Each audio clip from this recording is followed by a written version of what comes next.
U.S. President Donald Trump has signed legislation imposing new sanctions on Russia into law, after he was overwhelmed by majorities in Congress.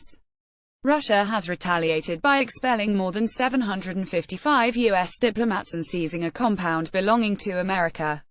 Trump signed into law the new sanctions against Russia on Wednesday, a White House official has confirmed. The move is in contrast with his frequently stated desire to improve relations with the country. Putin and Trump. The sanctions bill targets Russia's mining and oil industry, and aims to punish the country for interfering in the 2016 presidential election as well as for its military aggression in Ukraine.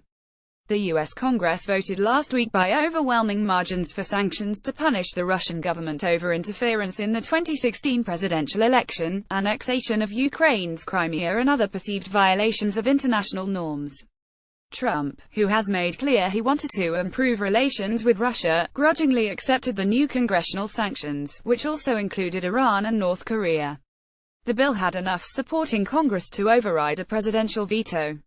Trump's signing of the bill followed some conflicting signals from the administration in recent days about the sanctions. U.S. Secretary of State Rex Tillerson told reporters on Tuesday that he and Trump did not believe the new sanctions would be helpful to our efforts on diplomacy with Russia. Vice President Mike Pence said that the bill showed Trump and Congress were speaking with a unified voice. White House advisor Kellyanne Conway confirmed the signing during an interview with Fox News.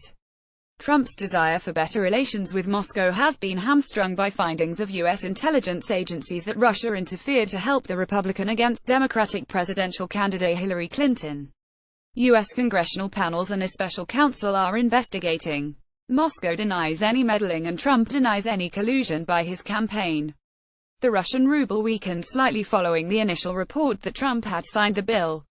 Russian President Vladimir Putin has already announced retaliation for the sanctions. The U.S. has to cut its embassy and consulate staff in Russia by 755 people by September 1.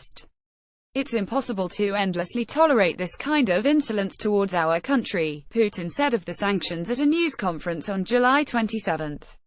The bill also applies new sanctions to Iran and North Korea. Notwithstanding the multiple investigations and the cloud Russian interference has cast over Trump's presidency so far, the two leaders have seemed to be developing a friendly relationship.